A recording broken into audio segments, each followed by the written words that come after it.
Hey, folks, I think we're live. How's everybody doing on this Tuesday? Nice to see you all. Got a few people in here already. I want to welcome Dave. Dave is back again. I don't know, this is like the third time or fourth time we've been on. Yeah, hold on a sec. What's going on with my thing here? Sorry. Oh, no, hey, my screen was open. Hey, what's going on, man? Yeah, not much, man. We're just shooting the shit off air like we always do. We always start the show like before the show starts, so we figured let's just get it going. Right. So let me just go in here and we got a bunch of people in here already. Just want to say hello. We got Bam Ozzy is here. Welcome, buddy. Joe Hervey, nice to see you. Headstock Harem, how are you? There's Layla's Guitar Daddy. Nice to see you. Dave R. Hope everything's going well for you in Arizona, buddy. Hope you're getting your place all settled. What, he moved there? Yeah, I moved to Arizona from Oregon, man. Oh, nice. What part of Arizona? I think he's just outside of Scottsdale, from what I know. I love that area. Joe Hervey 84, how are you? Terry Himes, good to see you. Just going down here, folks. Just making sure I'm not missing anyone. Aaron Songs is here. Hey, man. Alex Radford, nice to see you. Okay, I'm like catching. I think Chris Link, how's it going? Alex Radford, okay, I'm sure I mentioned you before. I'll mention you again. And Gary Holt is here. Upside Down. Hey, man, nice to see you. Marsman is here. Steve Keys, welcome. So, Dave, you know who's in here, right? We got to do the thing. Okay. You ready? I know who you mean. Yeah. Just everybody knows. I'm just going to do what you do. Just do what I do. All right, on the count of three. Ready? Ben. 1, 2, 3. Quit! Gwen. There you go. Gwen is in here. Hey, man. Oh, and a bunch of people jumped in. Holy shit. Mute the Bozo. Hey, man. Don Ford, there's a new name. Welcome. Brian Cote is here. Paul's Guitar Music, too. Blimpus, Mountain Man Music. Dry Heat. Hey, man. Fabulous Disaster. Oh, you guys rock, man. Thank you all so much for popping in. Marsman, Steve Keys, JP Page 2. All right, if you guys, during the course of this, if you've got questions for myself or for Dave, just tag us. So, and there's Robbie Johnston and Josco Plumbing. How are you?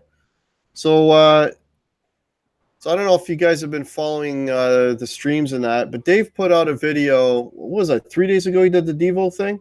Yeah. Something like that. So Dave put out his favorite Devo songs, and I know Devo was one of the first bands that you were into, right, as a kid? Yeah, I was probably about 11 or 12. Yeah, that's 11. Yeah, that's the age, right, where it hits you, right? And so I saw that, and I'm like, you know what? I have not yet put a top 10 video for Kiss. So Dave and I chat all the time. I contacted Dave. It's like, hey, man, I'm going to steal your idea. I'm going to do a top 10 Kiss. And then he comes back one better and says, okay, you do yours, and then I'm going to do a response. So it's kind of cool. So we got 2 top 10 lists, and we ended up with 2 songs that were on both of our lists, but then everything else was different. Was it 2? Oh, yeah, it was 2. Parasite and Deuce. Right. Yeah. And then you had some on there like, okay, right off the bat, you had I Love It Loud. If I live to be 100 and I never hear that song again, that's okay. And one thing I got to correct you on, by the way, Paul Stanley had nothing to do with that song. That was Gene Simmons and Vinnie Vincent. Well, who said anything about Paul Stanley? I never said. You said Paul. On your video that Paul was involved. No. I said song 10 was a tie. The Paul Stanley was referencing Sure Knows Something. Oh, well, okay. I mentioned both songs. I said you mentioned I Love It Loud and Paul Stanley wrote it. No, never said that. I know that's Gene. Yeah, that was Gene. I know Vinny had some hand in it as well, but that was Gene and Vinny. I hate that song. I hate it because you know what? The thing is, to me, it's an anthem. I loved it when it came out, but my thing is, you know, and I'm sure it's the same for a lot of you folks. When you hear a song again and again and again, and for me, I've seen them live so many times, and they play that song, and I just, oh my God, again? Come on. You know, I never hear it. Well, see, for you, so it's still fresh. Yeah, I never hear it. Yeah, that song for me is it's overdone. It's been overplayed. I've heard it too many times. So that was on your list. I'm just thinking of what else was on your that song. I was like, no way. That was And that was tied for number 10 with no, Sure Knows Creatures. Something. It was Creatures that was tied for number 10. Creatures of the Night was the album that I Love It Loud is on, and Sure Knows Something was number 10 also from Dynasty. I thought it was Creatures. I'm thinking no, you had Creatures of the I Night. don't even know the song Creatures of the Night. Oh, okay. So I think when you typed it in, you must have typed in. No, it's Creatures of the Night listed underneath I Love It Loud to tell you what album it's from. Okay, I get you now. Yeah, yeah. Yeah, it was that and Sure Knows Something. Song 9 for me was Let Me Know. Right. And okay, let's talk about Save Your Love. That for me was a throwaway. That was my song 8. I love it. Save Your Love. Oh, it's great. They all sound like they were just doped up. Save your... This album. It's like 2 o'clock. It's also one of the few songs I like Ace's voice on. Really? Yeah.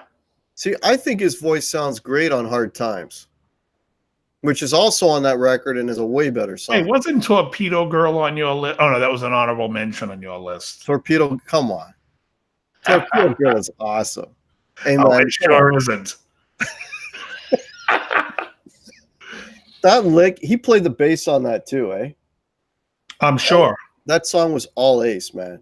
And that riff was cool. He had more songs on Unmasked than any other record. The funny thing is my list is basically the first 3 albums. Right. And then 2 or 3 songs past Alive 2. Right. Yours, the bulk of your list is in those 3 albums that I avoid. Yeah, because I love those records. Yeah, and I do not. You know I do not like Bob Ezrin as a producer. I had nothing from Destroyer. What's that? I had nothing from Destroyer. Oh, that's good. Nothing. If you had to pick a song from Destroyer, what would you have taken? Either Sweet Pain or Flaming Youth. Yeah, for me, it's just not even a question. It would be Sweet Pain because that's the only song on the album I can listen to. Yeah, you know, and I don't know if you don't really follow the band now, but they did a re-release of that record. I do. I have it. Oh, and they put the original Ace lead. Yep. The only difference was they had the Ace solo from Sweet Pain, which was absolute garbage. Right? And everyone's going, oh, it sounds better with the original solo. Right. Dick Wagner was the Ace solo. Oh, come on. Dick Wagner. Come on. That's a real solo. That elevated. Dick Wagner's a good player. Oh, yeah. It was amazing. Dick Wagner also played on Aerosmith's Song and Dance and Train Kept Rolling. Yeah, he's on Welcome to My Nightmare. What year is Welcome to My... I know the first album he appears on with is School's Out. Well, he went that far. Yeah, School's Out, and he's all the way up to... It's after Welcome to My Nightmare, because I know he co-wrote You and Me. He's definitely on Lace and Whiskey. Mm-hmm. Well, we got a whole... You and me ain't no superstar. Got a whole bunch of new people that popped in. Let me just say hello.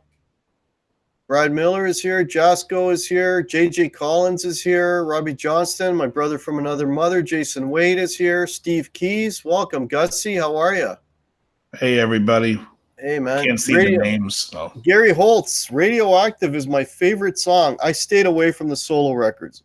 I'd probably do another one with the solo records, the top 10 from the solo records, but I wanted to do like band albums this go around. So yeah, I don't know if I would even. I like some songs on the Ace record. Paul's record is the best, I think. Denny Allen is here. Lori's Mishmash. Hey, Laurie, what's up? Hey, Lori's there. Ivan Carter. Yeah, the puppy dog is out, Quentin. Yeah, my puppy dog's behind me. Puppy dog's been with me all day. Michael Jack, Stephen Key, Janice Lala, Mountain Man Music, HK, Hugh Caldwell, Jimmy Biter, Jay Steen.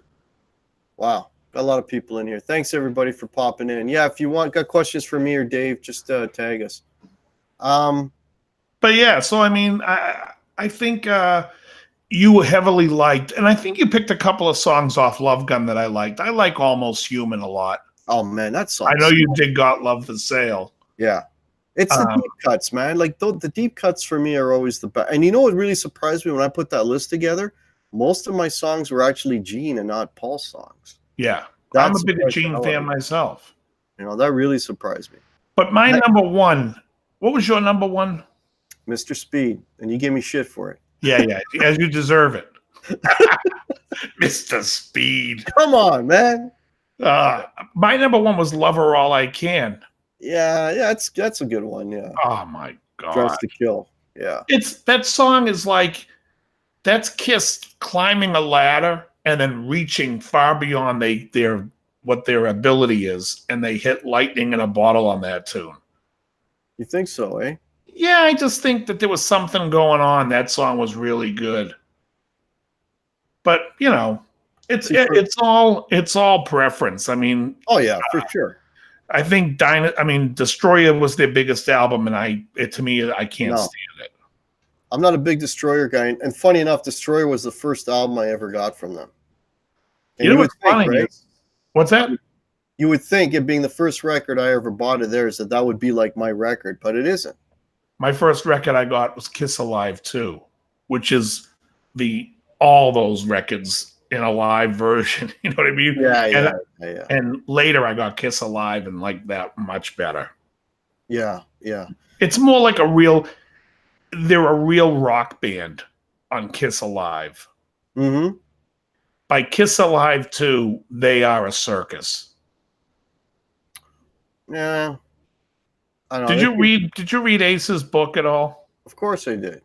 When Ace talks about like how when he's on stage and they're like, don't use foul language, and they're giving him a hard time about everything, and he's just like, this is not what I signed up for. He even hated the making of Destroyer. Yeah, well, he wasn't there half the time. That's why they used Wagner. They used him a few times.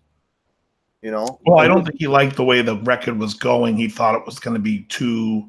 And I understand, because Ezrin's producing as opposed to the way Eddie Kramer produces. Eddie Kramer's like, get the band together, we're going to play it live. He goes for that rock and roll vibe, whereas Ezrin's all about the big production. Well, Ezrin, they said when they went in with Ezrin, it's like they were going to camp. He literally had a whistle. Yeah. He was teaching them like music theory and all this kind of stuff, like boot camp, right? And right. Ace, I was like, screw this. I'm going to go play cards with my buddies, because that's when they first came into money, right? So yeah, because Kiss Alive was doing well. Anyways, it was I enjoy watching people and reading people's lists. I even like when people like list stuff and I'm like, oh my God, I hate every song on this list. But I always like reading that because somebody likes it, and that's cool. You know what I mean? Yeah. It's like, I hate when people like think, oh, because I like something, I'm going to get upset if you don't like it. I could care less. I mean, we all like different stuff. I have good taste. You all have horrible. No, I'm just kidding. But you know what? It's funny because one of the guys that commented on mine, one of the subs, he made a list, and I can tell his age just by the list, because the guys that are like younger than me, like 10 years younger than me, they'll put 80s songs right on the list. Right. I got no 80s stuff on my list whatsoever. Yeah. You know what I mean? They'll put in like Crazy Nights or stuff like that, and that stuff just makes me burn, bitch, burn. Oh, come on. I'm just kidding. Nobody's putting that in there. That is a hilarious song. Okay, you got to admit. Horrible. That is Gene at his poetic. But yeah, no, I mean, I think that it's interesting to see what people put, you know what I mean? Because I really hated Unmasked. No, man. I did. Record. But the guy who wrote Is That You? Yeah, Russ Spallard. No, Is That You is Gerard McMahon. Oh, sorry. Yes, yeah. I'm thinking of. He also did that song "Cry Little Sister" in the soundtrack to the movie Lost Boys. Yeah, that was him. Yeah. Oh, cool. Yeah. I mean, they were at that point essentially they were putting out pop, but that's some good pop, man. There's a I lot like, of songs. I on like that the 8 list. songs on that album. Two Sides of the Coin. Three Sides of the Coin, sorry. No, it's 2. 3 sides is the podcast. 2 sides of the coin is the song. All right. I'm so used to the podcast. Okay, it's Two Sides of the Coin. Was it Yeah. Torpedo Girl? Torpedo Girl and Talk to Me. Talk to Me, yeah. Actually, Talk to Me was a minor hit in Australia. They played that song when they toured Australia. And then, of course, Shandy was the big Australian hit, right? Right. But that, I mean, Tomorrow, that is a perfect pop song right there. We're gonna fall in love, yeah. Any other band put out that song? Any other band put out that song in that record came out in 1980, I think. That would have been a top 10 hit, man. See, 1980 is my year. I think that's the best year for music, and there's so much good stuff coming out. I don't really think anything on Unmasked reached to that level. Now, Paul was writing some great pop, man. Shandy, that's a great pop song. Paul has a chip on his shoulder too about his writing because obviously the audio book where he talks about the camp whistle and everything, but when he starts talking about Richie Sambora auditioned, I don't think Bon Jovi sits anywhere near Howlin' Wolf in my record collection. Yeah, like Paul Stanley's listening to Howlin' Wolf. Give me a fucking break. I tell you. I know you're going to defend him. Go ahead. No, I'm not going to defend him. Hey, slow down, Tex. I'm not going to. Dad's Brussels sprouts.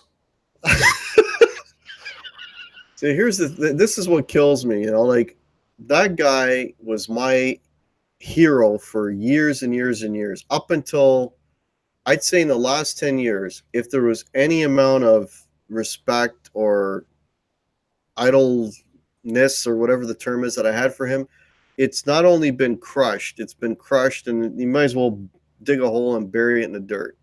And it started with his book. Oh my God. Everything that ever happened badly or negatively, nothing to do with me, had to do with everybody else. Right. He's like Teflon Paul. Nothing sticks to him. And that's what really ticked me off. It's like he's blaming everybody else instead of himself. He was not at fault for anything. And he's got the perfect, and if you watch interviews with him, he just sits there and talks about how great he is. Oh no, and it drives a chip on his shoulder when people rip on his songwriting. And I'll be the first to say, I think most of the songs he wrote is for shit. And if he gets mad at that, let him get mad at that. But I just think that they're not great. If they were, let me put it this way. If they were great, they'd be great. Yeah. That's a little thing for you right there. If they were great songs, in other words, if you say to anybody in the chat or anybody who's watching this, Tomorrow's one of the greatest songs, but no one knows it.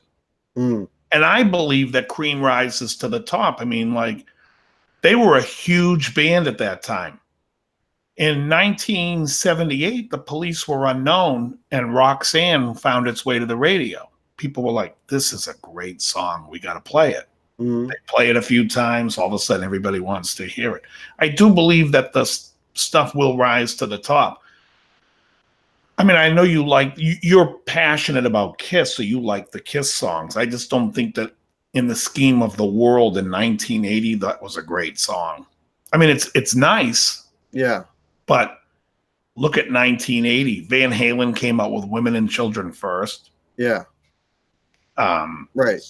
You know what I mean? The Cars had Panorama coming out. Right. Okay. The Cars, yeah, but I was talking in terms of like that whole record is a pop record. They were a pop band. Like Dynasty and Unmasked, they were a pop band. So like I'm just comparing them to other pop that was out there at the time, right? So the Cars would be for me a pop band, right? Right. And I think that there was those records could have done some damage in the pop world. Shandy should have been a hit. But the thing about pop at that particular point was pop was it was getting away from rock. Yeah. Yeah. Well, it had to have some type of edge to it. There was new wave. There was punk influences. The dinosaur rock around that time was struggling. And and they lost out to that, which actually brings up a good question. Denny Allen has a question here. Do you think Kiss could have been successful just with the music and without the costumes in the show? I think they would have probably had bigger success in the 70s. In other words, I think that would have lasted. I think they would have. The first 3 albums, to me, the makeup doesn't matter. I don't think the makeup played too big of a part into the band. Destroyer, the makeup was part of the package. Like they were going to be bigger than life, larger than life. And the songs, to me, like, I mean, I don't think Detroit Rock City it might be the most pop song on that record. It's not very good, in my opinion. And King of the Nighttime World, these songs are like... King of the Nighttime World wasn't even their song. I don't know whose it was. Kim Fowley. Oh, Kim Fowler. Fowler? Yeah, the manager guy who... the guy who... The Runaways? Yeah, it was actually, it was re-recorded. It was, I'm thinking of I can't think of the band that did it originally, and they redid it. But I think they would have found success in their songs, and they would have been exposed a little bit more to be in their songs. Because in all honesty, there was a comedian years ago who had a joke. He said when he was in 6th grade, he brought a Kiss album to school, and his friends were like, "What's the music like?" And he's like, "Are you kidding me? There's 4 guys here dressed as demons playing heavy metal music. Is there no pleasing you? Like the songs have to be good too." And it's a fair point. Yeah. That I think that a lot of the laurels in the later stuff was rested on that, as opposed to they weren't like, I mean, you weren't going to compare Destroyer to Led Zeppelin's Presence. Oh God, no! But what could you compare it to Led Zeppelin at that time? In 1976, I think there's a lot you could compare. I mean, there was a lot of bands out there. The Stones have had Black and Blue just came out. See what other records came out in 76. Didn't Skynyrd have, what's the album before Street Survivors? Is it Give Me Back My Bullets, or is that 75?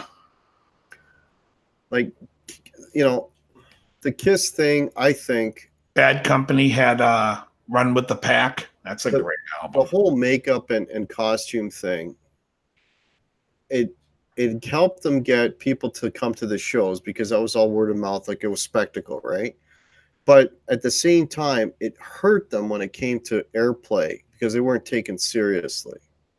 And their whole struggle through their whole career was to be taken seriously as musicians and as a band.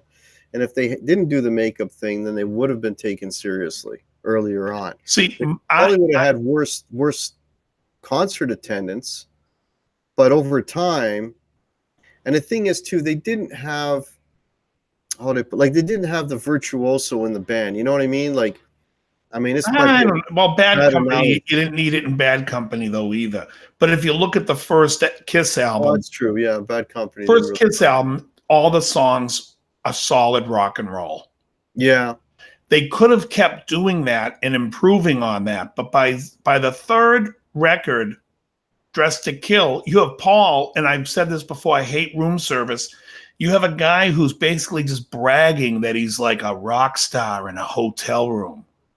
And then you have Gene doing Ladies in Waiting, the same thing, these ladies. Is that the one where you've been in the market? Yeah. It's the meat looks good tonight. It's ridiculous. And it's hilarious. So the lyrics to the song are, "So you've been to the market and the meat looks hot tonight." Yeah. And the ladies in waiting. Right. It's insane. Yeah. Like, who the hell is going to listen to that if you took the makeup off and they weren't a cartoon? Yeah. You would be like, this sucks. But that's where the songs are coming from, though. Because that was their whole persona. They were already. That's what killed them. They weren't writing that when they did Strutta, when they did Let Me Know. Well, let me be your Sunday driver. Record, they were already doing it. Starting to. They started watching you. Yeah, watching you is a little bit more haunting. Right, but it's a more watching you could be like almost every breath you take. it can be someone stalkerish. It's not like he's saying you're adoring me, like what's that song on Destroyer? You really like my You love me. limousine. Oh my God. It's like it's all about them. And they Yeah. change the dynamic. And I think when singers sing, it's the dynamic should be about your pain, not about you being adored by everybody. Because then you just sound like, it's like what the rappers used to do. Hey, give me the mic. I'm the best MC. Yada. Yeah. You know what I mean? With the like that early rap was horrendous. Jasco Plumbing is saying, what 3 artists influenced you the most? And if you had to, which of the 3 would you pick to have never heard before and not have an influence you? Oh my God. Is that to you?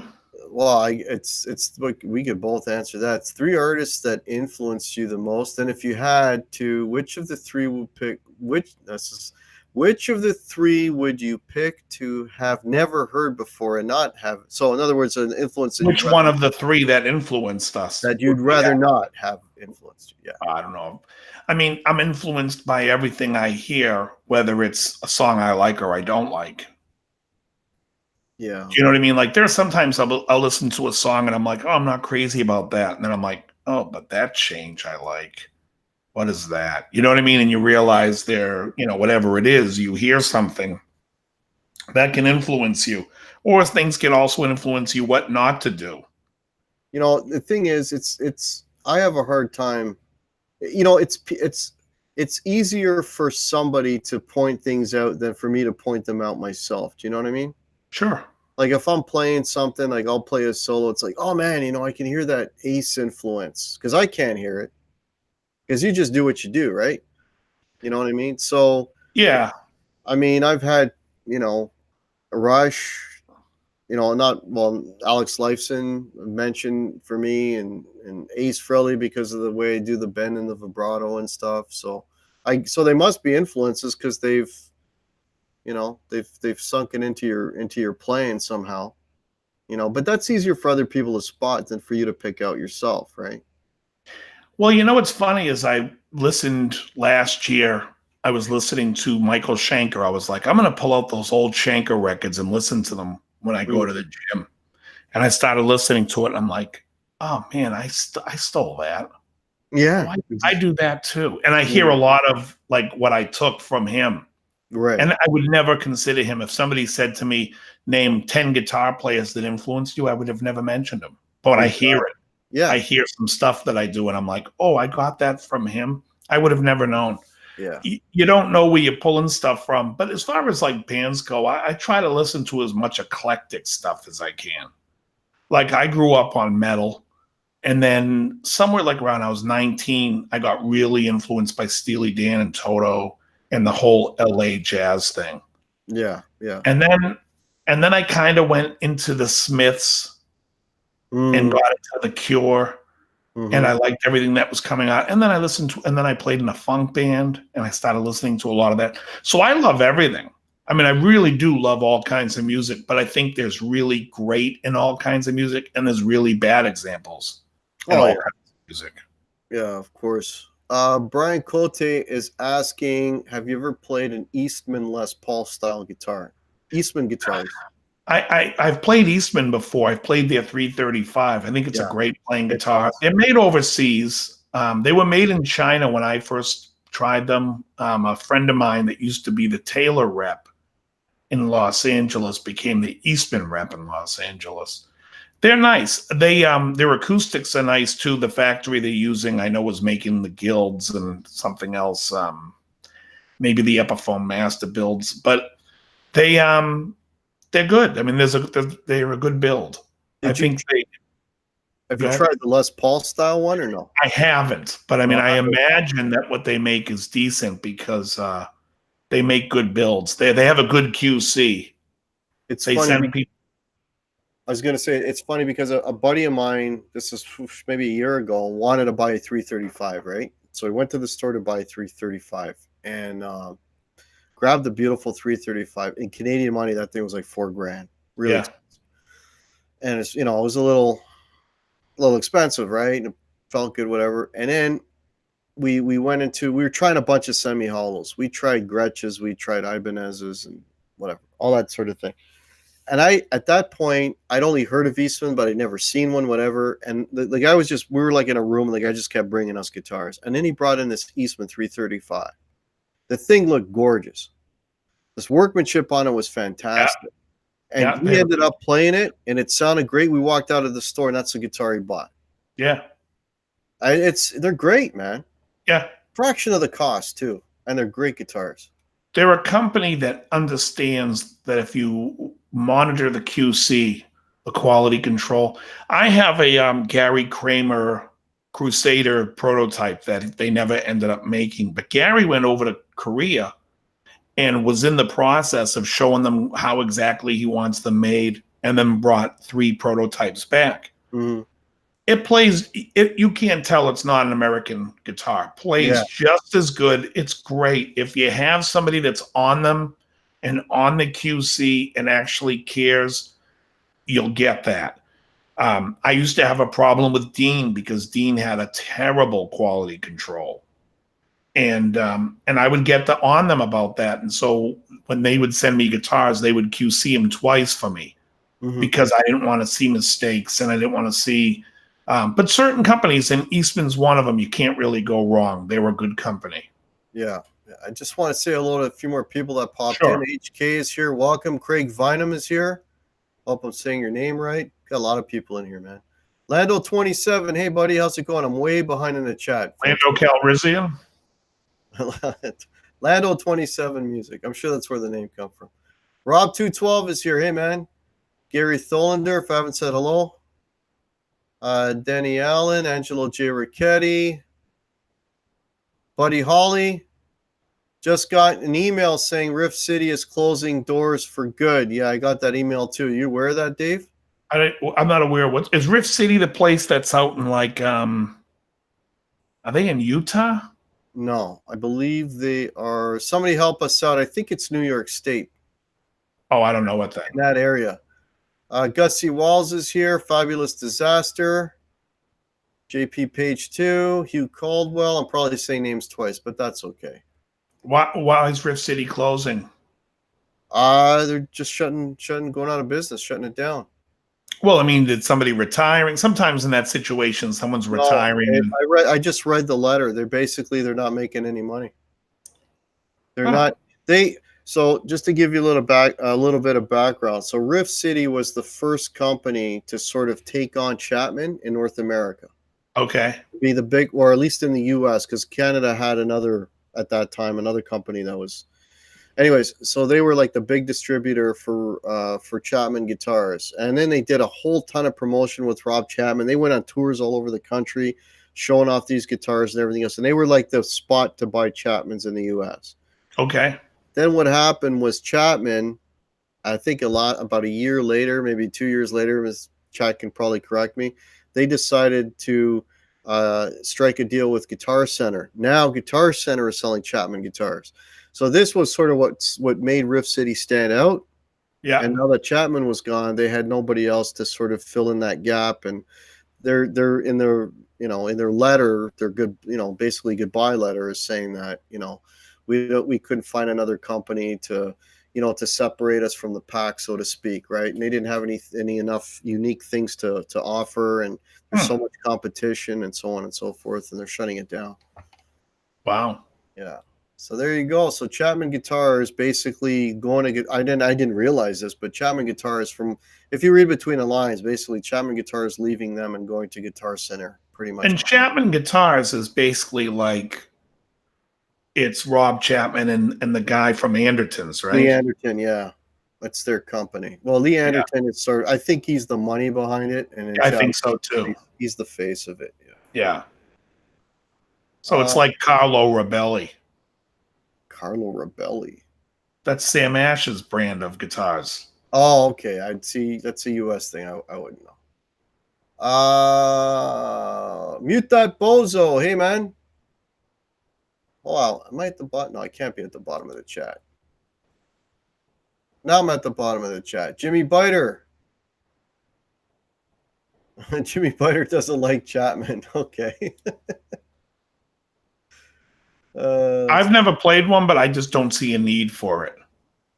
You know, I was sort of, I got swallowed up in that whole Chapman hype years and years ago, and I was almost on the verge of ordering one, but the only company that had them in Canada they were out in Calgary, and that's like really far for me. That's like a few provinces over, right? Yeah. And the shipping and everything would have killed me, whatever. But I saw the ads, and I was like right into Chapman. I was right into it, right? Oh, really? Fully fanboying on it. I Yeah, wanted. they totally just didn't interest me. I don't know what, it's like, They I made just a. think it's being an import and just I mean, it's like there's no difference between that, a Schecter, an ESP. Yeah, it's the same. Yeah, it's the same. There was an ML, I believe it was the ML3. It was like a telly shape, but it had a curved top on it, and Yeah. it was like a stained blue color and a maple fretboard. I thought it looked really cool, but I didn't buy it because, again, I like to hold the guitars and play them, and I don't like taking the risk of just ordering them, right? So Sure. I didn't buy one. Then eventually, a store in my area had one, and I'll tell you, and it's had them since, and I've yet to play one that I liked. And I'm Yeah. like, thank God I didn't order one, because, Sure. and they were like shitty quality, man. Like the ML3 one that I was really interested in it, the one I picked up, the toggle switch was messed up on it. The intonation was off. Like, it was just, like that guitar should not have been out for people to try. I think most of those guitars that come from overseas, the best thing to do when you buy them is just change to all Switchcraft parts anyways. Put a Switchcraft switch on it, change all the parts. I mean, that's just... Yeah, but that guitar was, oh man, I'm going to blank out on the price. I think it was like $700 or $800. Yeah, no thanks. Pass. Yeah. Todd Flowers is here, Metalhead Hippie. Guitar Fish, welcome. John's Tropical Reflections, Charlie S. There's Soda. You broke your eye for Charlie S? I'm kidding. It's Charlie M. Casino. When John...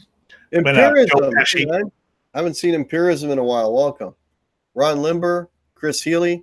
Yeah, so, and funny enough, the company that store that carried it, I don't know, for whatever reason, they just like, we're not carrying them anymore, and whatever they had, they blew out for half the, at crazy bottom of the barrel prices. Yeah, so doing the dance with Guitar Center is not a smart move for him either. I've never seen them in the Guitar Center here, but I'm not a Guitar Center fan in general. Yeah. Just, you're much better off dealing with the mom and pops. Yeah. I don't know where you're, in your area there, but there's like no mom and pops here, man. Yeah, because in the mom and pops, at least the people like really stand by the brand because it's their bread and butter. Yeah. You know what I mean? There's something about it, and there's something... They get behind products and they have knowledge of them. You go into a Guitar Center and ask the guy a question, I may as well just throw a dart at the wall. It's like... what really picks me up? I call it the brochure. It's like when you go in them, like when before, like if I know I'm going to buy something, I'm on the hunt for something, I've done my homework. I know what I'm looking at. I know the specs, this and that, whatever, right? So when I go in, I'll ask specifically, I want to try this and that. 90% of the time, and I shouldn't blame all the employees because they got to have knowledge of 1,000 products. I only know the one. But I generally will know more about that product than the guy selling. Yeah. Right? Okay. But this is what kills me is when I'm in there, like for a guitar, for example, and I'll ask or mention certain things about the guitar and whatever, and I know that store policy better. Now that I'm talking store policy now, I know the store policy better than the guy that's working there. And I'm like, buddy, did you read the brochure, or do you know what the hell how this store operates? Because, I was coming to this store when you were still in diapers. Right. You know what I mean? And I know the guy that works upstairs who sets up the guitars. I know the manager here. And you know what I mean? And you don't want to be an asshole, but it's like when the guy's giving me misinformation and treating me like some, bozo that Sure. walked in off the street, and I've been buying shit here for the last 20 years. Yeah. You know what I mean? I know. That drives me nuts. Yeah. That drives me nuts. And there was, and I talked about this a while back. I almost walked out without buying I bought a Firebird back in January. I almost walked out of the store because I walked in and there was no familiar faces. And the kid that I came up, was trying to, I was picking up a used one and it was so messed up and action was out, intonation was out. And I'm saying, you know what? I said, can you like set this thing up so I can try it and see if it's any good? And he wanted to charge me for doing that. You want to charge me for setting up a used guitar? Right. It's a used guitar. I go, shouldn't that already be set up? Because we get Even one. if it was a new guitar, it should be set up. You're selling guitars. I mean, you know what are you I going mean? to let somebody play a not set up guitar and then sit there and think it's going to sell? We used to have to set everything up that came out of a box. Yeah. Just set it up. If you don't know how to set it up, make sure your store has someone in the store that knows how to set it up. So this kid wanted me to charge me $80 to set up a guitar When he's that I was going to buy unset up. Yeah. Excuse me. Like I was so pissed. I put the guitar down. I'm walking out. Yeah. And then thank God I saw somebody who knew me. Yeah. And he's like, hey, what's going on? I said, man, no problem. Boom. Next thing you know, I'm upstairs talking to, the guy, the setup guy, because I know him quite well. And, there's the service, there's everything else and whatever, which is the way it's supposed to be. Yeah, I think a lot of people forget that it's still a service industry. My pet peeve is more like just going into a store and them not having the essentials that you need to go to a store. Like, what do you need to go to the store to get immediately? They should have those things. If they don't, then they're completely obsolete. And that's guitar for me. You got to have strings. You should have stands. You should have an amp stand, and you should exit things you would need to walk in. Someone needs to grab before a gig. You need to have. If you don't need to have it, you don't have it. You're going to go order it online. You don't need them.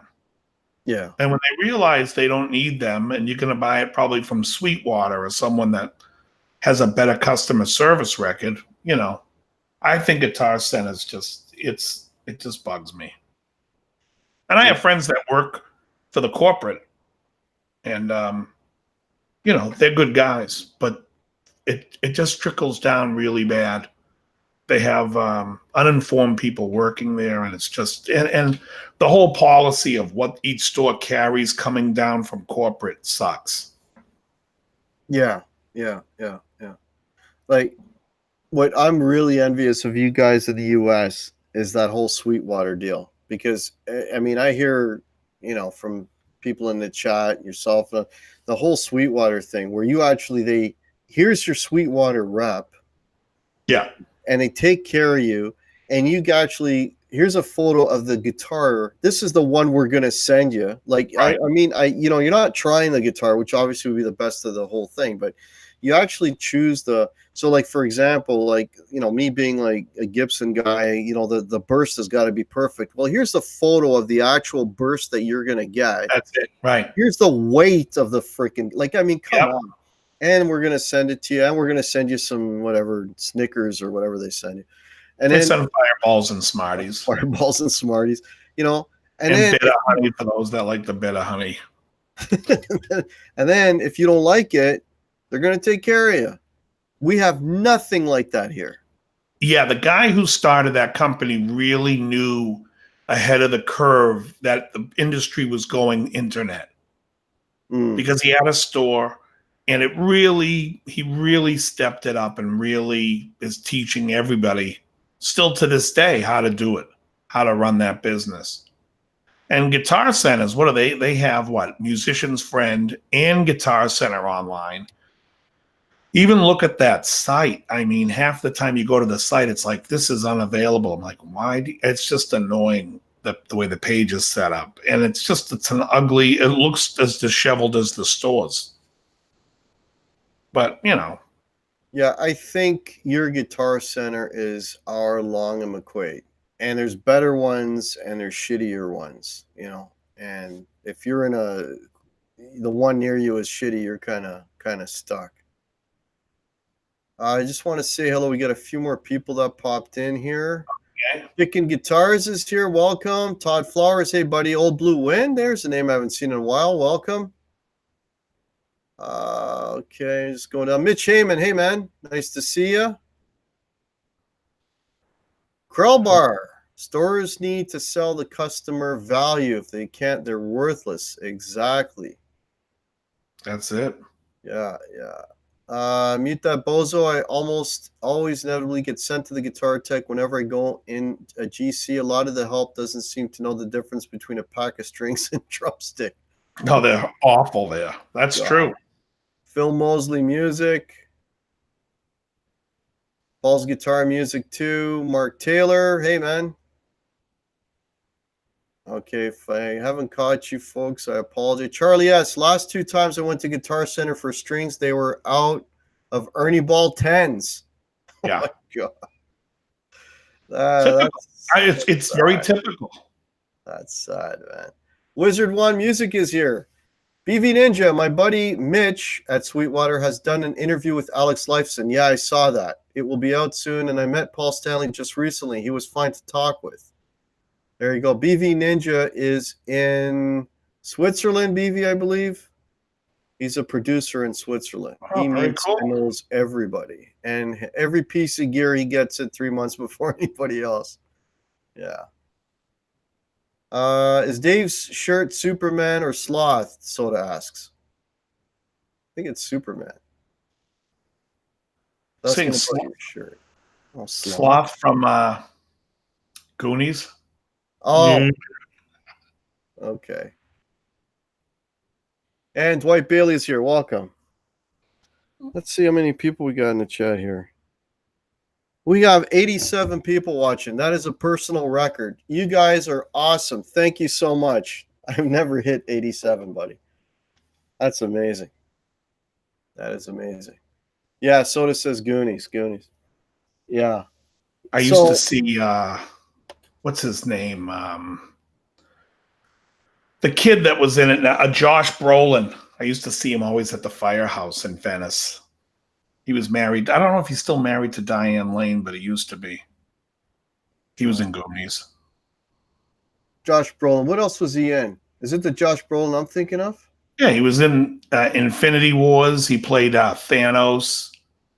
Oh, okay. That's movies. He was in. Yeah, he's what's his face's son there? James Marcus Welby guy. Yeah, James Brolin. Yeah, and he did that cheesy show in the '80s with Connie Selica, Hotel, right? Yeah. Oh yes, exactly. Yeah. That's awesome, man. And you said you'd met Paul too. Somebody was mentioning Paul. You've met Paul a couple of times. I met Paul only a few times. What's that? And you said you met Paul's son as well. Yep, Evan.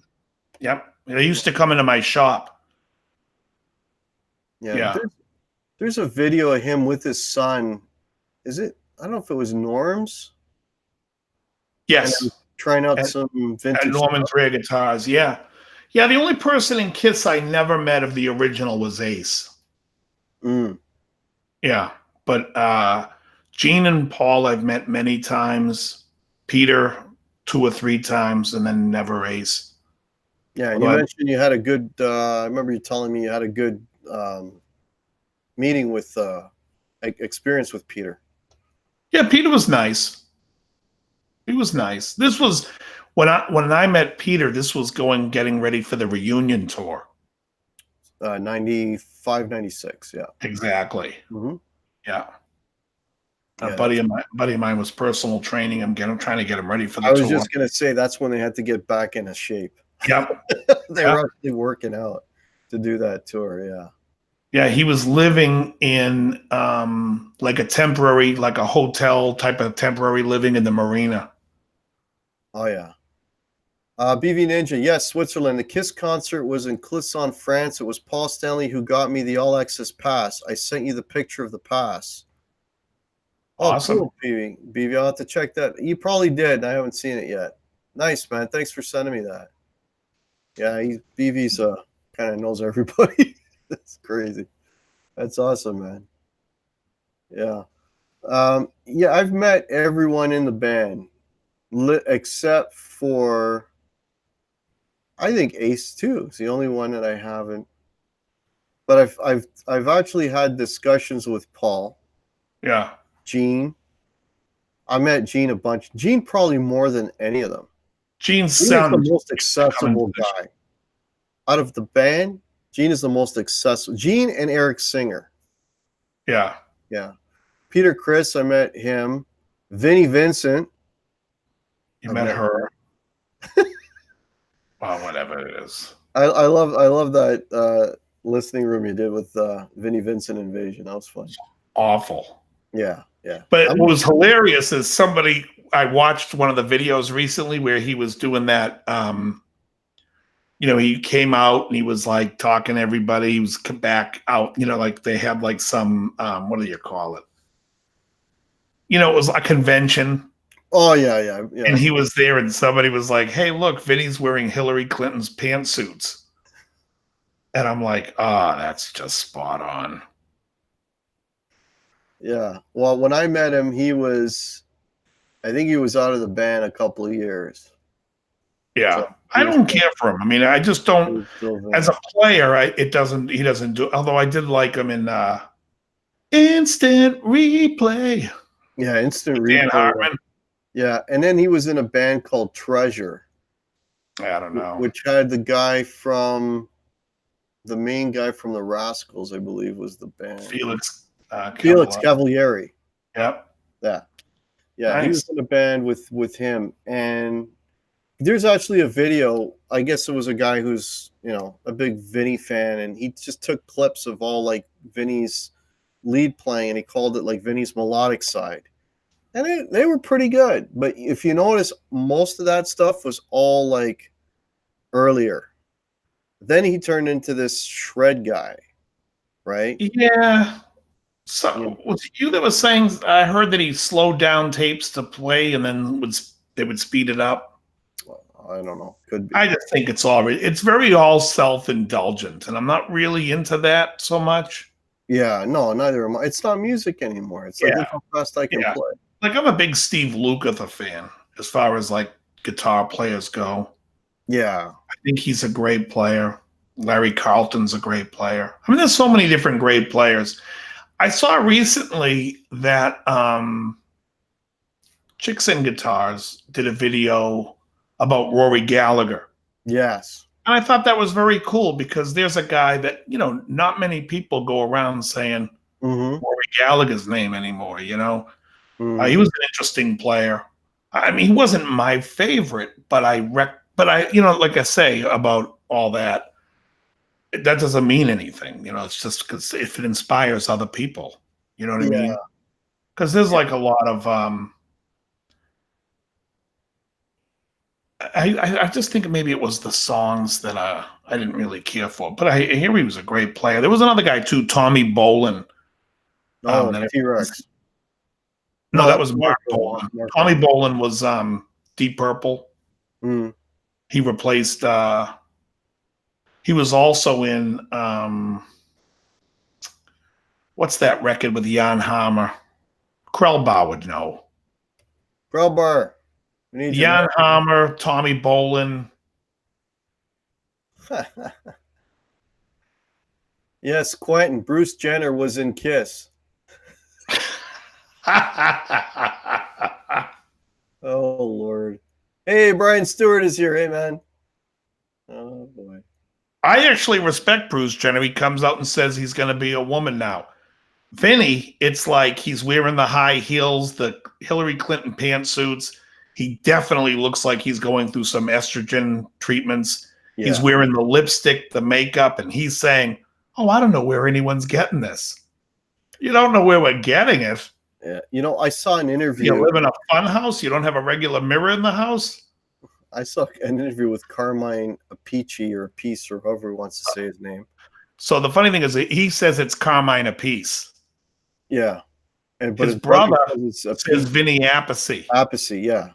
When I asked Carmine, because Carmine used to come into my store all the time, I said, what's the deal with you saying your name is Appice? and your brother's saying it's Appice. He goes, our last name is Apiche. I said, really? He goes, when I went out to be a rock star, I told everyone my name's Apice. He says Appice. But they grew up with the name Apiche. Apiche. So he was supposed to do him, and I forget the name of the bass player. Tony Franklin is. That might not be the right name. Anyways, it was him. Tony Franklin, the fretless player that played in the Firm. Okay, so it was him, Carmine, and Vinny. They were gonna do a show. I think twice, and the first one got canceled. Right. And then they were gonna do another show, and they're selling tickets and everything else. And he swore up and down, I'm not canceling this one. I'm gonna do this one. And at the end of the day, he ended up canceling that show as well. And the funny thing is, and the rumor is, and even at the convention, because he did a convention, I think last November in Dallas, if I'm not mistaken. Yeah. And he had a guitar, but he didn't really play the guitar. And so the rumor, I don't know if he's even playing. Yeah. But he says he plays every day, like 10 hours a day. He's got all this recorded music, blah, blah, blah. But you never see the guy play. Did you see when he played Lick It Up with that band? Yeah, I mean, come on. It looked like he's picked up the guitar for the first time in 10 years. Yes, and he didn't hit one lead. No. Right. And that kind of nails it right there. Yeah, okay, I can hit an A chord and a G chord. And that band is like, what, two guys from Frehley's Comets? Oh, you're talking about, shit, what do they call now? Something 4? Yeah. 4, I forget what it's called. Sorry, I'm just looking at a message here. No worries. Man. Pisses me off. I can't think of the name now. Something 4. Anyways, it's Todd Howarth, who was in Frehley's Comet. John Regan on the bass. And John Regan used to also play with Peter Frampton. And the other two guys were not in Frehley's Comet. It was just those two guys. Right. The other one's from another band. The Frehley's Comet stuff originally had Anton Fig on the drums. But when they toured, and then later on they had another Jamie Oldaker, I think, was the drummer afterwards. And then when they didn't tour with Anton, because at that point Anton was already doing the David Letterman thing. Bow down, bow down, bow down, down. A lot of 4 by Fate. Thank you, Aaron Songs. Yeah. The drummer, but Anton has done a lot of his solo stuff. And Anton Fig's great. His best solo stuff is with Anton, as far as I'm concerned. Like his 78 solo record, that's all Anton. Well, here's what's fucked up. Paul Stanley, when they had the chance, I guess Anton did everything on Dynasty except for Dirty Living. And then everything on Unmasked. Yes. And then when they realized they had to replace him, they were like, well, we didn't want somebody as well known as Anton Fig. What fucking world do you live in that you think Anton Fig in 1980 is a big star? Well, Anton Fig was in a band at that time, and I believe it was under Bill Aucoin's stable that was called Spider. Yeah, and I think he didn't want. I'm not saying what you're saying is totally off, but I think Anton. Well, I'm just saying what he says in his book. Yeah, well, that's Paul. But I think Anton, because I remember reading an interview where he said, I was in Spider and I didn't want to join Kiss. I had my own thing going. No, that can't be, because Ace says in his book, he called Anton, told him he had the job. Anton was pumped, and then he had to call him back the next day when Paul changed his mind.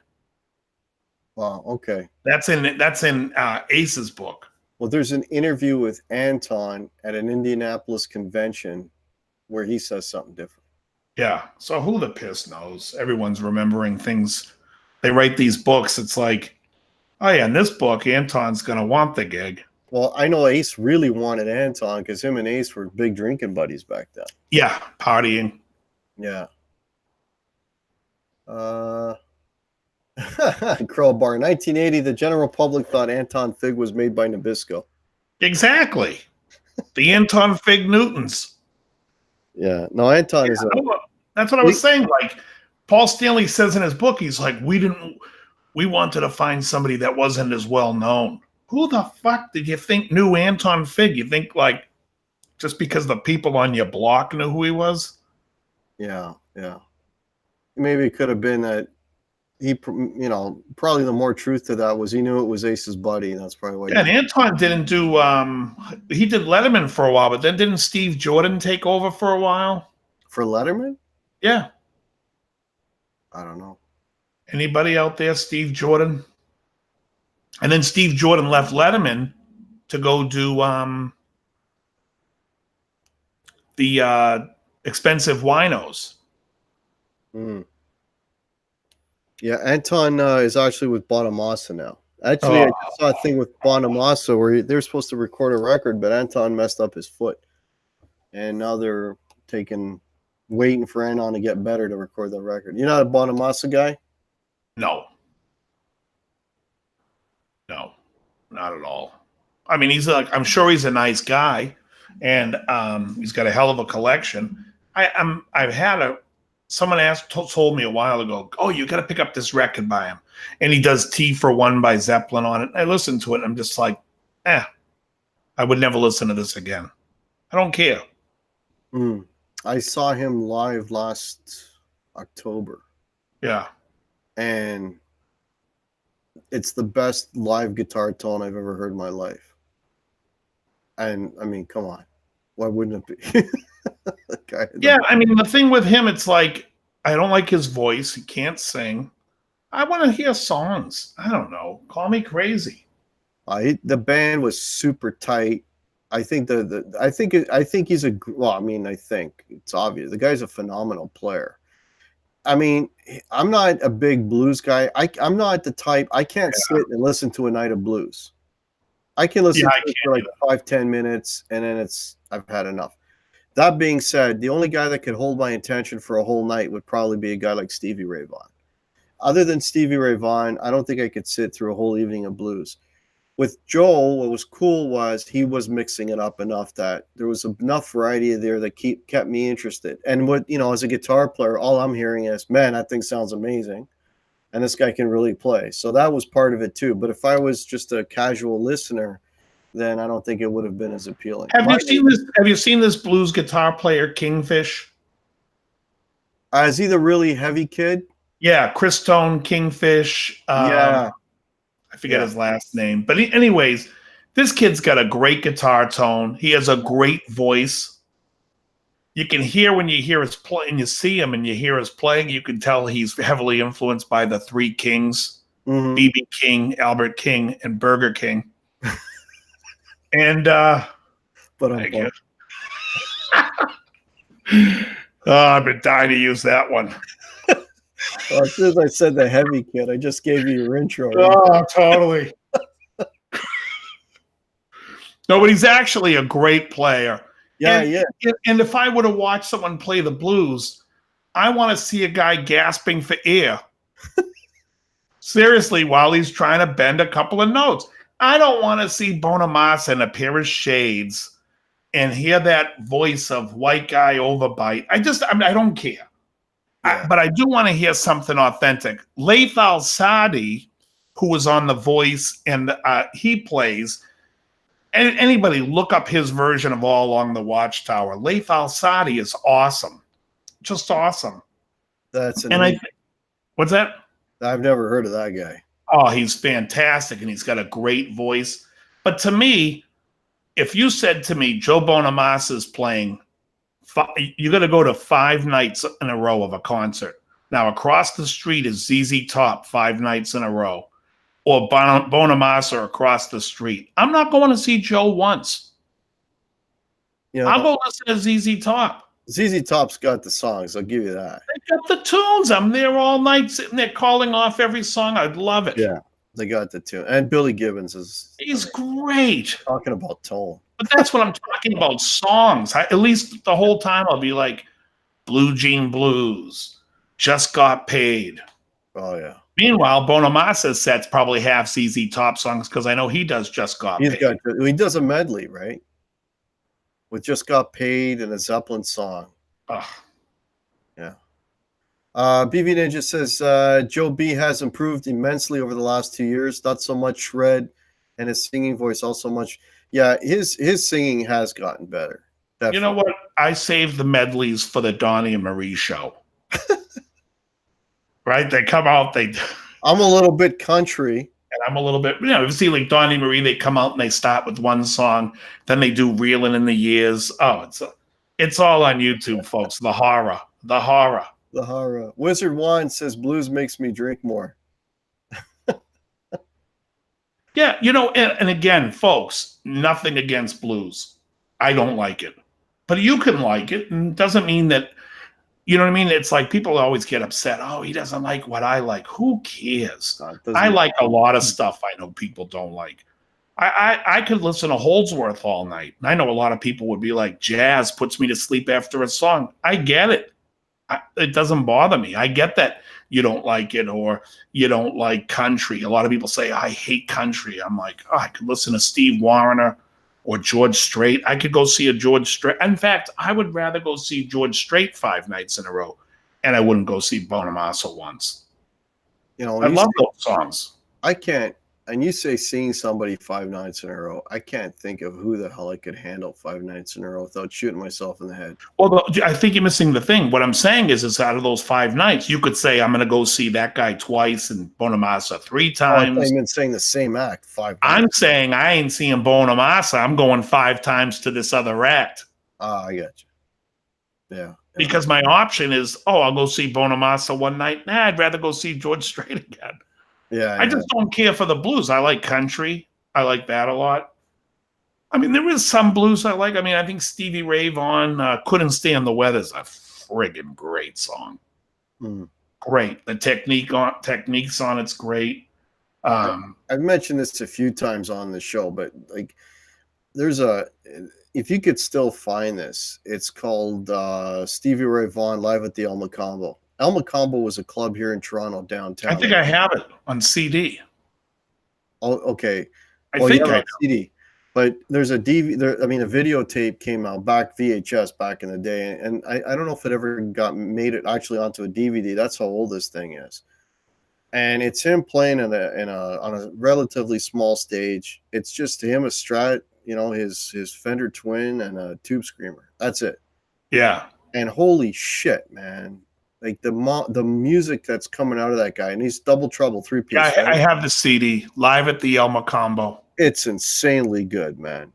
That absolutely blows me away. And that was when he wasn't unknown. He was still alive. Yes, he was great. That's when he was still alive. Oh, yeah. Excellent. No, he was, but he was like up and coming, right? Like he wasn't you hadn't hit big yet, right? And it was holy shit, man. That is the best blues concert or show that I've ever seen. I mean, he had a great tone. He sounds great even on that David Bowie record. Yeah.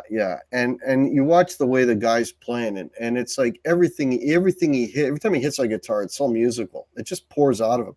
And the guy's hitting friggin' like logs, man. Strings. Yeah. Like, well, there's a concert, isn't it? There's a concert with Clapton, I think Jeff Beck, and Stevie Ray Vaughan. Mm-hmm. And when you hear the 3 of them play, it's like, Stevie's just crushing it. Oh, he'll kill those guys. I don't know about Jeff Beck. Well, Jeff's not really a blues player. He's a great feeling player. He's incredible. But not really a blues player. He's not really a jazz player either. But he has the the touch. Oh man, does he ever? Yeah, Stevie's like in your face. It's like rock. It's blues, but it's rock. You know what I mean? Yeah. Like it's in your face. It's intense. I mean, there's so many great guitar players. Just so many great players. Hugh Caldwell has it. 1982. That's when that album was? 1982. That's an old one. Bobby Lopez, he's local. He's saying the Elma Combo has been completely renovated and due to open again. That's cool because they shut that place down years ago. Huh. Hey, Zim's Guitar is here. Welcome. I'm not going to answer that, Crowbar. What do you say? That is Bonamassa Italian for massive bone. Not answering that. I'm just seeing if I've missed anyone. If anyone's got any questions, please tag myself because I don't think you're. Yeah, I'm looking now to see what's going on here. All right, I'm just going down here. Showman, hey buddy, nice to see you. But I'll tell you though, like the thing to do, and I think it was cool. Like I said, I brought up ChickNGuitars, but she was playing Rory Gallagher. Is to find these guys out there that were great players that you can get influenced from. Mm-hmm. Because there is so many great players. You know, it's like, especially like, I think there's a lot of great country guys that play. Yeah. All the way from Jerry Reed, Steve Wariner, Brent Mason. I mean, these guys are monsters. Here's a question. Do you know the band Indigenous? I don't know if I'm pronouncing that right, Metalhead Hippie. But yeah, no, I don't. No, I don't know it. Hey, Jeff White, welcome. Yeah. And then the other thing is, too, like I was saying about Stevie Ray, you know, they all have their sort of their, for me anyway, like their period where they're like killing it. Yeah. And they'll have their window. And some of them are able to maintain it longer than others. Others are like a flash, but, you know, if they all have their periods when they're really, really great. And for me, that was the best Stevie Ray period. You know, it's like going back to Ace. Ace was good. I'll give him up until Unmasked. And then, well, I mean, his period was also cut down with alcohol and drugs. I mean, yeah, all he does now is recycle licks from 30 years ago. Yeah, he also he plays what I consider very heavy-handed. Yeah, he's got that heavy-handed, sloppy feel, right? Yeah. You know what he used to do back in the day, though, man. Like, I mean, you know, your favorite there, Lover All I Can. I mean, the guy's great.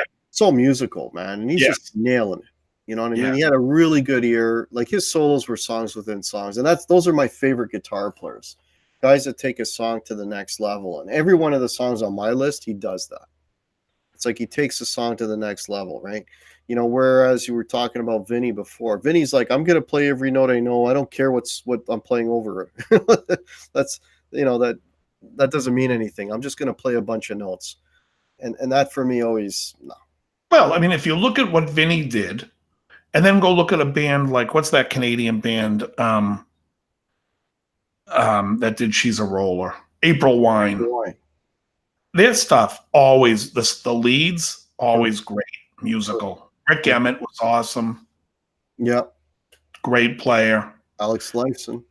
Lifeson's a great player. There's so many great players that are doing something that I think is musical and to the songs. And I mean, there was like a lot of one-hit bands too in the 80s that were really great. What was the guy Krellbach suggest? Pat Thrall. Who did he play with? Pat Travers. Yeah, that name rings a bell. Pat Thrall.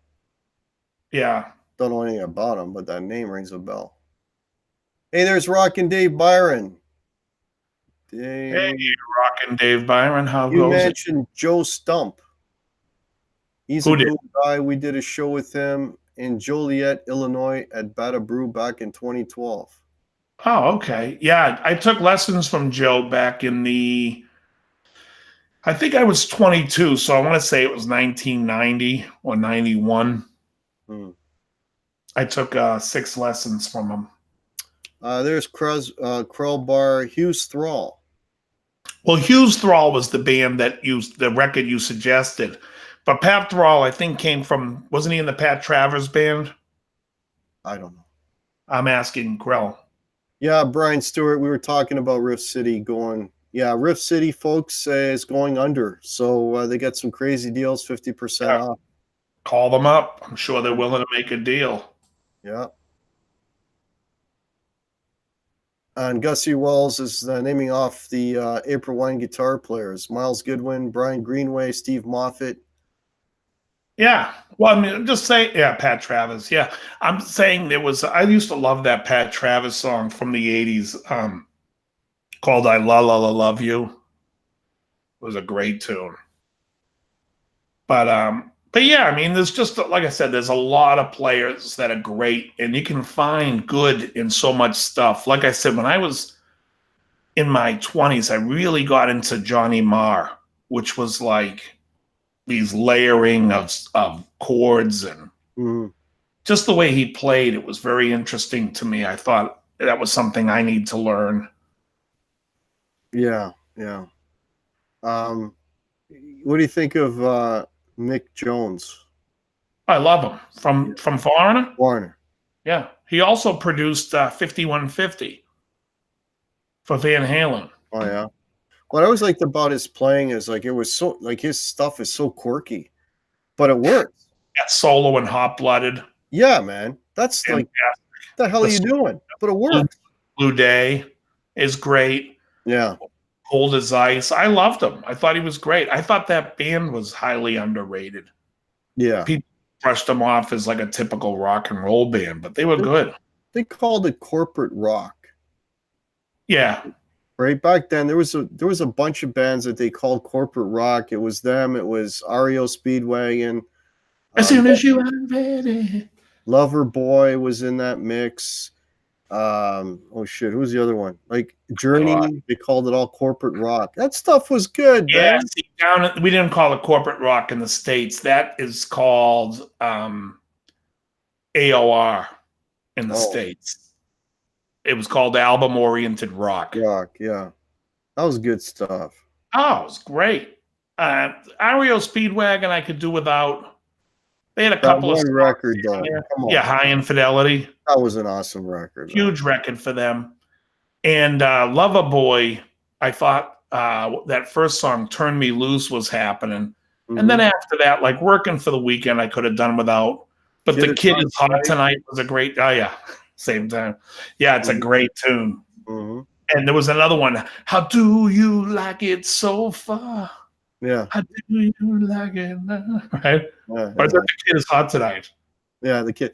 Actually, I heard that the other day, right? I was in the car with my wife, and it came on the radio, and I'm looking at it like, we should do this song. That's great. I don't know. Yeah, I don't know how it'll work with just one guitar, but it's a song worth trying for sure. Mixed leads were his own, that's for sure. A lot sounded simple, but the phrasing was all his. Yeah, Crowbar, yeah. We do Hot Blooded, and I try to approximate what Mick Jones is doing. It's just all over the place. Yeah. But it sounds good. It works. He's great. I mean, the band is great. That album, Double Vision, I think is fantastic. Yeah. I can barely see, but it looks like someone's talking about Paul Kozoff. Oh, Mike Kozoff, buddy. Johnny Kozoff was good from Free. Yeah. Johnny Marr is a great player. Did he not guest spot at Glastonbury with one of your favorite bands, Guitar Hack? What's that? I don't know. BV Ninja. Johnny Marr is awesome. Remember the band Toronto, Mark Dillon? I sure do. There was a band called Toronto. Your Daddy Don't Know. I cover that song. They had a couple of hits. I never heard of them. Toronto. There was a lot of Canadian bands from that era. There was Toronto, another band called Prism. A lot of these Canadian bands. There's a lot of Canadian rock that you haven't heard, Dave. Gatto. Oh, sure. What is it? I mentioned Gatto. Thank you. No, I don't know what that is. Goddo, Goddo. He says Krellbach says Toronto wrote a big heart hit. Maybe, I don't know. So my gift to you, Dave, is when we're all done, go to YouTube, look up Goddo. It's straight ahead 70s rock, 3-piece band, bass player sings. Straight ahead rock. Was Camel a Canadian band or were they You British? asked me that before. No, they're British. We talked about Camel. Yeah. Yeah. See, bet you guys don't remember the band FM. Was Yes, I FM do. UK with John Wetton? No, And FM was from Toronto, and it had a guy that was also a local Bobby Lopez, a Canadian guy? Canadian. Yeah, he's Canadian. Oh, He's okay, that's why. I knew the band FM UK. Oh, They were called FM, but they had to call themselves FM UK. Maybe because of the FM here. Yeah. There was a guy in that band called Nash the Slash, which was a character here in Toronto. Krellbot says, "What About Love by Heart" was written by Toronto. Oh, really? I didn't know that. Speaking of Heart, sometimes I like to drive alone in the car to a nice quiet space and listen to Almost Paradise by myself. That is not true.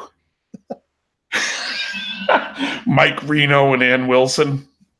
Yeah. Almost Paradise. Yeah, that my teeth hurt when that song comes on. It's unbelievable. Yeah. I don't give me. You know what? I like. Thanks, BC Rich. That's funny. He says Superman's looking pretty rough. I like the cheesy stuff, but there's some cheesy stuff I like, and then there's other cheesy stuff that I don't like. I love the '70s cheesy stuff, like the stuff like Bread, Poco. Oh, 70s. You call that cheesy? I call it genius. Okay, but you know, swear that I can see forever in your eyes. Why do you know that off the top of your head? That line. But then the '80s stuff, like Almost Paradise, like makes me cringe. Oh yeah, what was that from? Was that from the movie Vision Quest? You can look David Gates. Oh, Krellbar's telling me there's a Toronto version of that song. Oh, that Heart song. Wow. I'll Thin Lizzy. Thin Lizzy's awesome. Thin Lizzy's one of my favorite bands. Yeah. Have you checked out Thunder and Lightning when John Sykes is in the band? Yeah. I saw that live. That's one of their last shows. Yeah. Yeah, John Sykes. Yeah, he's a monster. Yeah. Brett's awesome. Metalhead Hippie, that band I was mentioning before, he meant Indigenous. Still haven't heard of him. Oh, that changes everything. Harem Scarum, Zach Thaw. Don't know any Harem Scarum. I know they were like an 80s band, but I don't know anything about them. I liked UFO, but you know what I liked better than UFO was I liked the Michael Schenker group better. Yeah. When Michael left UFO. Although I do like the last one with Michael before the live album, Obsession, is good. BV Ninja, Johnny appeared. Oh, it's Footloose. Thank you. Johnny appeared with the Killers, who headlined Glastonbury in 2019, and the Pet Shop Boys. Oh. Okay. In Eastern Town and Western Girls. Yeah. They were big. The Pet Shop Boys. Neil Tennant. Love Bread. Now you're in my Bread's awesome. I love Bread, man. I do too. David Gates is fantastic. I mean, those songs. When I play in my acoustic band, America too. In my acoustic band, we play like 5 songs from Bread. Yeah. Yes, Charles Green. R.I. Rest in peace, Gary Moore. One of my favorites, man. Corridors of Power is one of my favorite Gary Moore records. Ruffalo 9, welcome. Ruffalo 09. Brian Bond, hey man. Brian Bond, I'm in Toronto. Brian Bond, if you're the guy I'm thinking of, we went the first, I think it's Brian Bond in one of my comments. When I did that Kiss list. Yeah. He goes, yeah, I'm one of the greatest shows I ever saw. August 4th, 1979, Maple Leaf Gardens, first show I ever went to. And I'm like, get the fuck out of here. That's my first concert. Oh, wow. Shit. Talk about a small world, man. BC Rich 581, how are you? Daniel Horsley, welcome. Yeah, Brian Bond, yes, it was. Yeah, Mother Freedom. I like Diary. I like the songs where you're listening to them and you're like, all right, I'm straight. Thank you. What's that song? I forget the band. It's one of those bands that I mentioned. I'm not talking about moving in. Dan and John Ford Coley. Yeah. It's called "I'd Really Like to See You Tonight." Yeah. And Dan Seals does a great version because he's England Dan, but later went by his real name, Dan Seals. He does a great country version of that. See, I love that song. That is so cheesy. Hello, yeah, it's been a while. Yeah, it's like but I love that shit. I'm not sure why I called. I guess I really just called. Yeah. Talk to you. I get mocked all the time when I've got my windows down and I'm playing shit like that. Like, what the hell are you listening to, man? But I love that. Something. An AM station, we go out, we play all those early AM songs. Those are awesome. By the second or third song in, and everyone's singing along every lyric to all the songs. Yeah, that stuff. We do stuff like wow, yeah. Wash away my troubles, wash away my fears. I hear the rain of Shambhala. Remember that by Three Dog Night, Shambhala?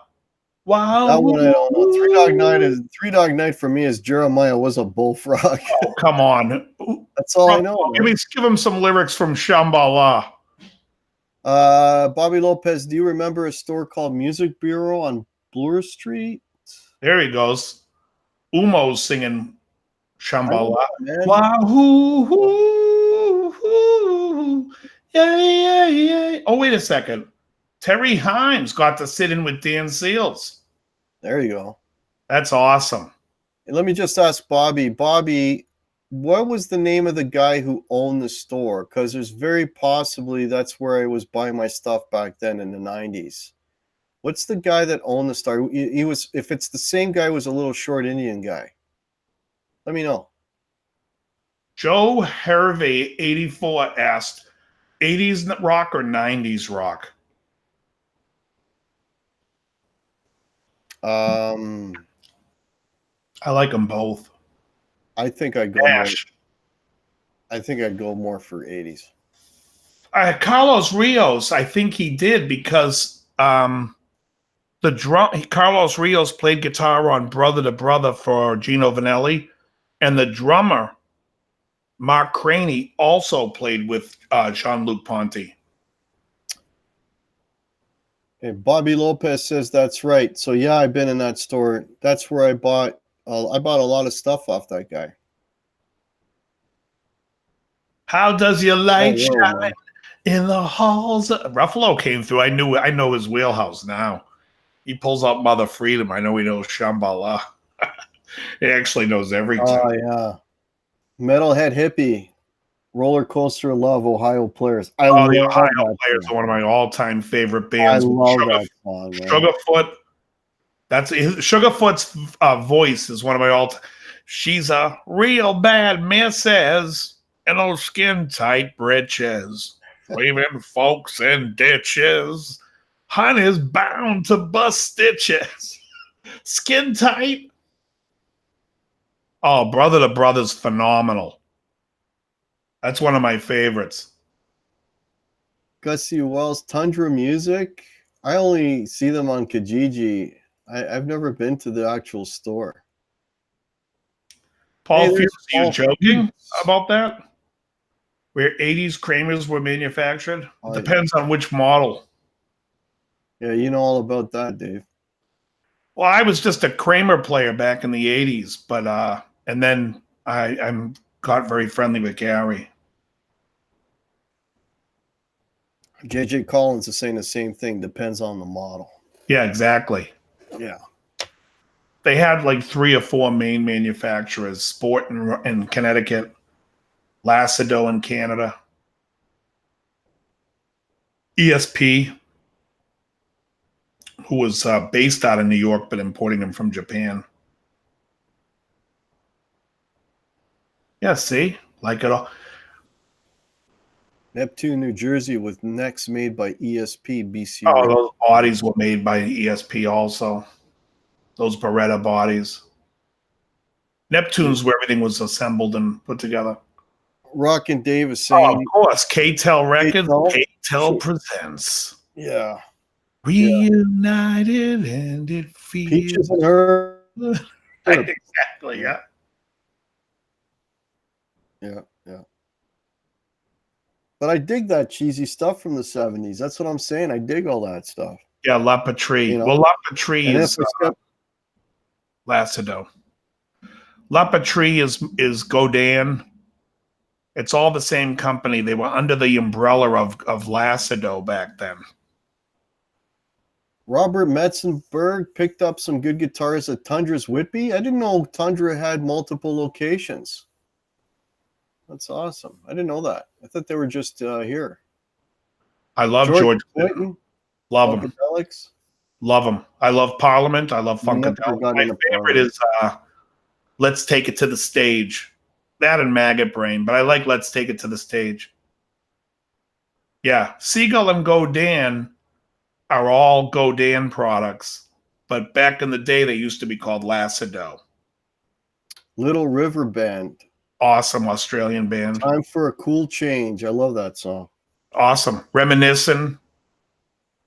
Remember Reminiscing? Friday night, it was late. I was walking home. We got down to the gate and I was dreaming. Yeah. Yeah, Maggot Brain's great. Can You Get to That on that album? And yeah, great band. Yeah. George Clinton, they if you want to hear a great record, Buckethead, one of his early albums is Praxis Transmutandis, and it's him and Bernie Worrell from Funkadelic and Bootsy. So Aaron Songs is big Soundgarden fan. Sorry, say it again. No, I was saying Aaron Songs, big Soundgarden fan. No one can write and arrange like that. Well, Chris Cornell was a beast, man. Yeah, agreed. He was a beast. Rock and Dave Byron must be down in Florida. I think they're good. Aaron Songs, Soundgarden, Bad Motorfinger, and Super Unknown are phenomenal. I mean, their work's a genius. Yeah. There's no getting around it. That to me is more Cornell for me is more important to guitar than any shred guy.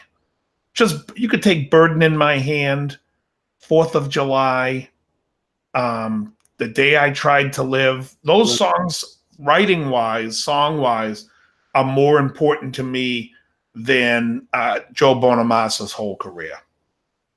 Rusty Cage. Cage was his, right? Yeah, it's the first song on yeah, I love that song, man. And then was it Johnny Cash redid it? Yeah, Cash covered it on the album of all the rock covers. Yeah. There's a great song on that album called Room 1,000 Years Wide that I think is phenomenal. Guitar Jesus Christ Pose is awesome. Jesus Christ Pose, yeah. Metalhead Hippie, Guitar Hack Eddie Vedder Into the Wild soundtrack was awesome. I don't think I've heard that. Yeah, Cash covered it. Nice rocking. Yeah, I mean, you look at those Soundgarden songs. Like I said, 4th of July. But there was another song at the Like Suicide. It's friggin' great. Yes, Krellbar. Room 1,000 Years Wide was phenomenal. And you know what I loved on that song was he did the scream that's very Dave Coverdale when he goes, and he comes down a half note like Coverdale does in Slow and Easy. Yeah, Like Suicide it's just awesome. Like I said, I'm a big fan of it. What's that? Justin Cox in Utah. Okay. Junior Brown. Junior Brown, yeah. Yeah. On the Soundgarden stuff too, like I even love Mailman is a great tune written by the drummer, Matt Cameron. Jimmy just said it, yeah. Yeah, there's some great, it's great stuff. I like them a lot better than Alice in Chains. Alice in Chains, I can only take in small pieces, man. Yeah, I mean, yeah, Mailman. Yeah, it's great. Limo Wreck, awesome.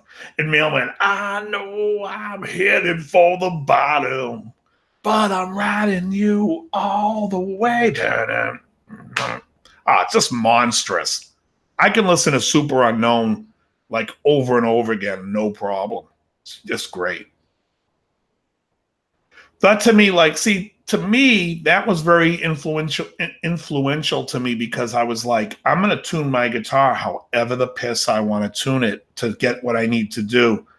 And the acoustic ending that I use at the end of all my on my show, that was the intro to a song my band used to do, and it was a tune. I'm tuned to like low B, F sharp, and then standard. Wow. Because I bought a 7-string and I hated the way it sounded into my amp. So I said, fuck it, I'll just go B to E and I'll lose a string, but I wanted to have the dropped feeling too. Right. So I went B, F sharp, and then D, G, B, E. Metalhead, Dirt is great. Check out the song Society from Into the Wild. I'll check that out. That's Eddie Vedder. Yeah, Seasons on singles. Yeah, I also think Jar of Flies is fantastic, Grellbar. Man in the Box. Well, that was on Facelift, but Jar of Flies had like, hey, yeah, yeah, think I'll travel south this year. What is that song? I was never a big Elvis. I Stay Away. What's that song that it was a song I used to cover. Oh shit. Yeah, Tighter and Tighter. Look, these guys are all naming good tunes. Remember there was like all those other bands that had like one hits back then? Like, remember Possum Kingdom by Toadies? No, that must have been a US thing. No. So help me, Jesus. Don't bow down now. Come on, somebody, anyone remember Toadies? I got a song for you. And it's one of my favorite one. I guess I got a song for you, and it's one of my favorite one-hit wonder songs right from that period. Go ahead. It's School of Fish. I remember. Oh no, I don't know School of Fish. I remember they had one song, 3 Strange Days. That song would come on, and I would lose my shit. It was so cool. Yeah, BC Rich knows. They're out of Austin, Toadies, and there was another one like Toadies. Who did the song Backwater? Was that the Meat Puppets? I don't know any of these. 3 Strange Days. Ruffalo 09 knows it. You know these songs. What's that? 3 Strange Days by School of Fish? Yeah. Ruffalo knows it. Ricky Compton. You know what's funny is Bingham brought that album up to me, and I've been listening to it in my car off and on for the last 4 months. Yeah, the Meat Puppets. Yeah, they had that song. And when I wake up in the morning, dun, dun, dun, dun, dun, dun. Remember that song? I gotta hear it, man. Oh yeah, you mean my wonderful voices? You're not a reasonable. Putting it across where I'm Ace Frehleying the song. I need a reasonable facsimile of this song. It was in the 90s. Remember, I'll tell you one of the. I thought the best single one-hit wonder songs was of the 90s. Space Hog. That was a good song. Oh, it was fantastic. Exactly. I love that tune. I covered that song. What's that? I said I covered that song. You did. And I also loved, remember Helmet? No. What was the name of the song by Helmet that was big? That was like Unsung.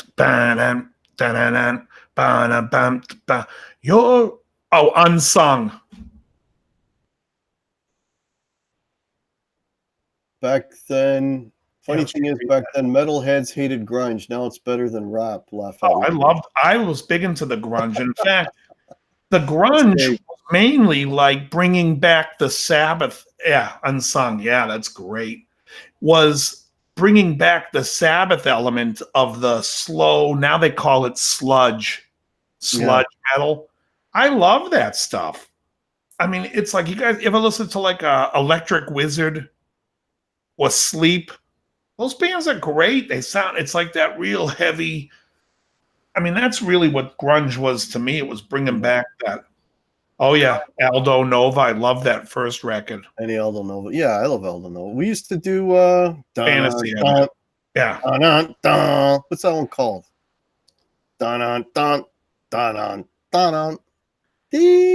Shit. Aaron's songs is right. Grunge brought back the melody and then the Melody. looser drum feel. And it was still, there was a band called Corrosion of Conformity. Yes. But the album before the big hit one, the album Blind, was so amazing. Oh, Red Rider Lunatic Fringe is awesome. Yeah, that always reminded me of a Floyd tune, that one.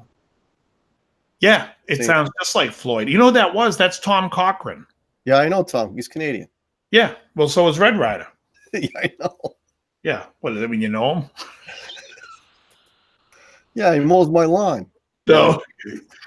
Life is a Highway. I liked a song he did in the 80s called Knock Me Down and I Got Back Up. That's a great song, too. Great song. Light in the Tunnel, Human Race. I effing love that song. Yeah. Didn't Corrosion... Clean My Wounds, Krellbars, the album after the album I'm talking about. I'm talking about the album Blind with Painted Smiling Faces and Buried. That Sweet Loaf. That was an unbelievable record. Ricky Compton, April Wine, we talked about earlier. Yeah, April Wine was awesome. Well, ChickNGuitars looks like she likes COC. ChickNGuitars, did you see the, do you know Blind, that album? Sepultura. Hey, what's up, Doc? Come in. He says Tom Cochrane was his first concert and he kicked ass. Ministry. Love them. In fact, I like Ministry, the one that Alan Jorgensen hates. I love With Sympathy when they were a pop band. As well as I like You're Chewing on, You Run Out of Life. You Run Out of Life. What's Stigmata? You were you ever into the Cult at all, since we're going that direction? Just a great rock and roll band. I love the Cult, man. Yeah. Well, that Texas, I mean, She Sells Sanctuary, Wildflower. Yeah. Wildfire, I mean. What is it called? Wildflower or Wildfire? Wildflower. Oh, Wildflower. Okay, Wildfires. She been calling why? Gets them, I don't know. Yeah, I'm a big Cult guy. I've seen them a few times live, and Billy Duffy is awesome, man. He's like a Les Paul player. You know what I mean? He's all about the Les Paul. A great rock and roll band. Yeah, they're awesome. You know why the Cult is great was because they came out in the middle of hair metal nonsense. While Vinnie Vincent's out wearing a ton of makeup singing The Boys Are Gonna Rock, like the dressing room at Tello's, the Cult comes out and it's just here's old rock and roll. Fuck you if you don't like it. And it was great. Yeah, well, they were part of that whole, like you mentioned, Ministry, right? They were part of that whole British thing that came in the mid-'80s, like those types of bands. Because the first album that hit, well, they had an album before, but the one that hit was the Love album, right? That's the one that had Sanctuary on it, Rain, all these. Girls asking if you like Cake. Birthday Cake or the band? He's talking about the band. Yeah, I know. I love them. Really, not really in a Cake. He's going the distance, and Frank Sinatra's a great tune on that. And I like You're Never There, All Alone. The Trues. That's a great band. What's up, Doug? I was mentioning the Barnes and Barnes. Didn't they do Pac-Man Fever? Yeah. Yeah, and then so they did the Love, and then they did Electric, which is like they went into AC/DC land for a minute. Yeah, Electric was very dry. That was was that Love Removal Machine? No, that's Wildflower. Love Removal Machine was da-na-na. No, what record? Same record. Oh, okay, yeah. Oh, Little they did Devil, Wildflower, Love Removal Machine was on that. Jimmy Biter. Vote with a Bullet. Now you're talking my stuff. There was Echoes in a Well, Buried, Painted Smiling Faces. I can't get enough of that record. I think that's great. Therapy. Therapy was like rap metal. Like what was that other rap metal band? Rap metal? It's epic. Oh, Faith No More. Yeah. Yeah. Oh, Krellbach pulling out the winner of the night. Taxi, I'm Leaving. I absolutely love that song. Love it, Krell. In fact, it always reminded me of Judas Priest, Turning Circles. But I love that tune. John Hyatt is great. Yeah, Mike Patton. He was the singer for Faith No More. Yeah, Black Label Society. I love the record with Stillborn. Is that the first one? I don't know if it's the first album, but it's the one that Ozzy sings on it. Yeah. Yeah. What do you think of Zach Wilde as a player? Love him. Great player. Great. I mean, a little too many squealies every now and then. Yeah. But he's great. I mean, he's just, I love his feel. Yeah, Mr. Bungle was good. Yes, Ricky Compton pulling out Point of Entry with Turning Circles. If you like Turning Circles, Ricky, check out that Taxi song called I'm Leaving that Krellbaum mentioned. BV Ninja, remember the Facebook PM I sent you about Billy Duffy's new song, the one I said you should add to your set? Did you listen to it? I don't remember. I probably did because I'm a huge fan, but send it again, BV. Send it again because I do cover a few cult songs. Martin Sexton, Metalhead Hippie says. I don't know that name. I remember Charlie Sexton. Yeah. Beat So Lonely. Right? Beat So Lonely. Beat So Lonely. Sonic Temple was the sound of my teens. Yeah, I mean, well, I guess I'm a little older than you, but yeah. I am too. Great record. That was a great record. All right, we're like 8:45. You want to go another 5:10 and we'll call it? Yeah, that's whatever you want to do. Got 64 people in here right now because there's a gentleman in here that would like to go live and he's waiting for us to end. So I don't want to. Yeah, I like Taxi. I don't want to hog all the airwaves. You aren't that old, Dave. Dave, I'm even older than Dave. I am older than Dave. Wait, what was this? Why am I old? Counting Crows. Man, I was in a band. Yeah, I didn't really. I call Counting Crows middle of the road stuff. Yeah. Oh, Angel Dust was great. Midlife Crisis. So here's something funny, Ruffalo, about that. I get a call from a guy and he's like, I need you to play at this thing. You're going to play bass on 4 songs with Charlie Farron. And he gives me a list of the songs and I'm like, yeah, I don't want to do it. And he's like, what do you mean? I said, if I'm going to play with Charlie Farron, I'm playing East Coast, West Coast, because he was the singer of the Joe Perry Project. I want to do Listen to the Rock. And then after that, I'll do whatever 2 he wants. So he says, I'll call you back. He calls me back. He goes, Charlie says, okay. I ended up doing the gig. But I was like, what? I want to play on the East Coast, on the West Coast with the guy who sang it. I don't want to play new songs he wants to sing. That song, Let the Music Do the Talking, wasn't that on a Joe Perry project? And then the Joe Perry. Yeah, and they redid it, right? Yeah. What was funny was Charlie Farron was telling me a story. He says he was at a Red Sox game, and he says this girl says, "Mom, come take a picture with us with Charlie." So they all take a picture together, and the mother goes, "Who is this guy?" And she's like, "He's a judge on community auditions." He's like, he went from feeling like a giant to like, oh God, they had no idea who he was. Or I love Richie, great guy, great player, great singer, great guy. Richie who? Richie Kotzen. Oh yeah. You know, why did it take that guy so long before he started singing? Because that guy can freaking sing. He's great. He's great. Incredible. The first time I heard him sing is when he started doing that Winery Dogs thing. Yeah. Holy shit, man. You didn't know the guy could sing. Yeah. Shut Up and Play Your Guitar is a great record. I'm a big Zappa fan, so. Oh, what, Gary? Gary Tholander, are you a New Englander? Where's Gary Tholander from? I don't know. Where are you from, Gary? He's got to be local. How else would he know the theme to community auditions? Okay, Star Crowbar of saying the day, who will it be? he started singing on his second album, Electric Joy. Okay. Yeah. Community auditions. He's from Rhode Island. He's from Rhode Island, yeah. What, Providence? That's like 30. Yeah, Dave Maynard. That's like 30 minutes south of me.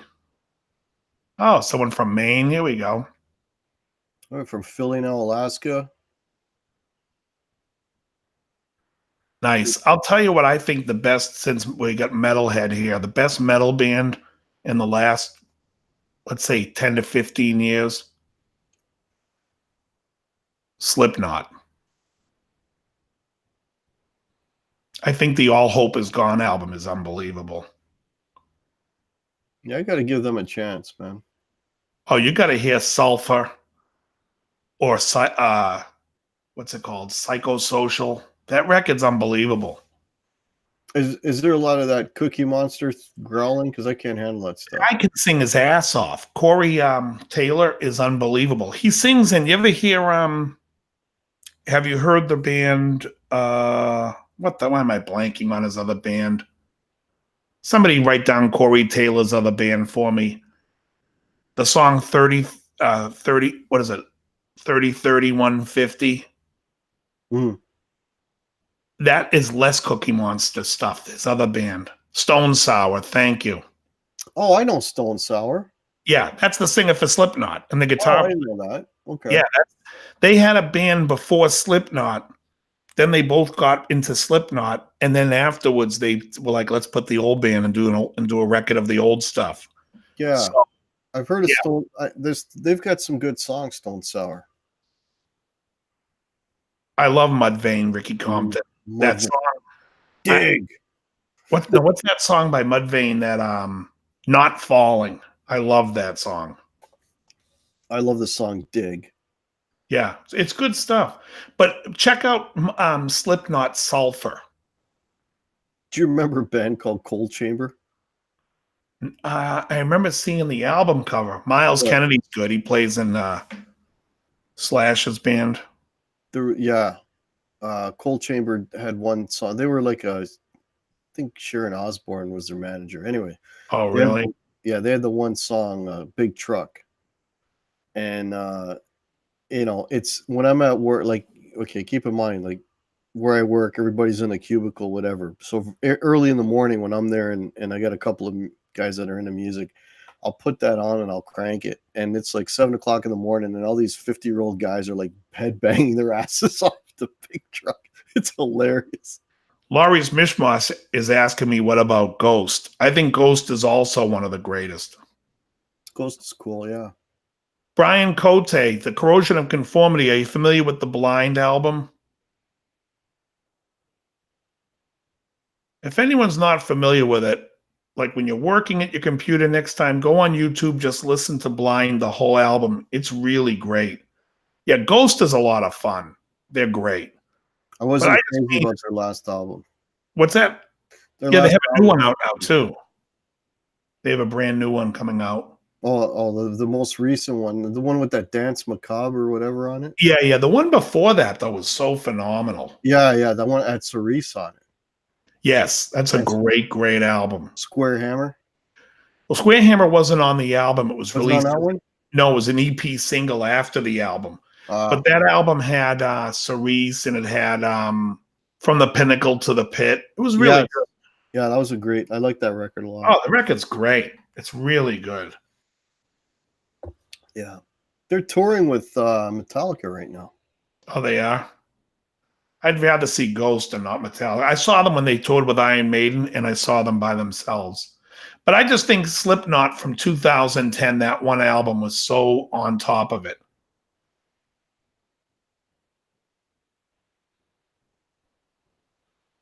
I saw Richie Kotzen. Yeah, Richie Kotzen was at Cosmo Fest last year. Yeah, I wasn't there, Zach. It would have been cool to see him, though, man.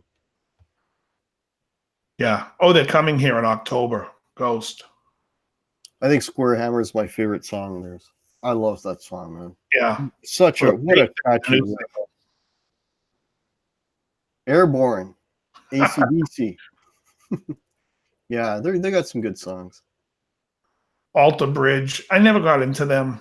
No, that's Mark Tremonti and Miles Kennedy. Tremonti, yeah. You're good. Everyone's good in the band. I just never got to it. Yeah, there's the odd song, but I'm not big on Alter. Do you remember Lobo? Lobo sang oh, it's another 70s. I want you to love me. Yeah, I think so. Don't you love me? Yeah. Baby. Yeah, baby, don't you love me? Yeah, I love that shit. And I think they also did Me and You and a Dog Named Boo, if I'm not mistaken. Oh, I don't know. The first Stone Sour album was awesome. Is that the one, Mountain Man? Is that with 30, 3150? Or is that the second one? I think it was the second one. I love that song, 30, 3150. Dog Named Boo, Justin Cox. So that was Lobo, Justin Cox? Yeah. Baby. Terry Himes is saying yes. Yeah. What's Jack White up to? I don't know. He's doing he's with the Rock on Tours now. And I think they released a record. Yeah, I haven't really listened to any of that stuff with the Rock on Tours. Yeah, I don't even know what that is. Jack White, Jack White from where's the White Stripes? Yeah. Then he did some solo stuff, and then he's got a band called the Rock on Tours. And then he's with them, and then he was solo. Now he's back with them again, and right now they're touring. They put out a record.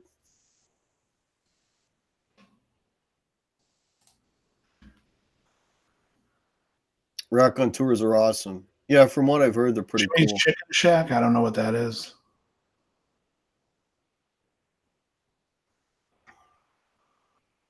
No. Baby, I want you to love me. Lobo. Man, that's like, I'll tell you what was funny. I went to one year at Namm. Somebody was selling strings, and it was like a list. It was like a no-name string thing, and it was like a list of all the artists they had on the wall that used their strings. And I didn't recognize one name except Henry Gross. And I'm like, is this the guy that's saying, Shannon is gone, I heard? I'm singing Shannon. And the guy's like, yeah. I'm like, yeah, I'm not trying your strings. You know what? Another thing I wanted to ask you about is, have you ever been to the summer Namm? Yeah, I went to the summer Namm in 2004 when it was in Indianapolis. Ah, okay. So the year after they moved it to Nashville, and it stayed there. Ah, okay. I'm leaving a week from Wednesday. A week from nice. Wednesday. Yeah, you'll have fun. It's a good time. The smallest show is fun just because it's not the crazy. The winter show sucks. It's just, to me, it's like like being at Guitar Center. Yeah. But the summer show, it's at least good one, Laurie. Chick-fil-A. Summer Namm makes me feel fine. Flowing like the jasmine in my mind. I used the Dario 12 to 53s, 80-20. The skew is EJ11 that I use. Acoustic string, Ricky. I don't even own an acoustic guitar. I used to, but no longer. But even with acoustics, I still use the light strings. So not much of an acoustic guy.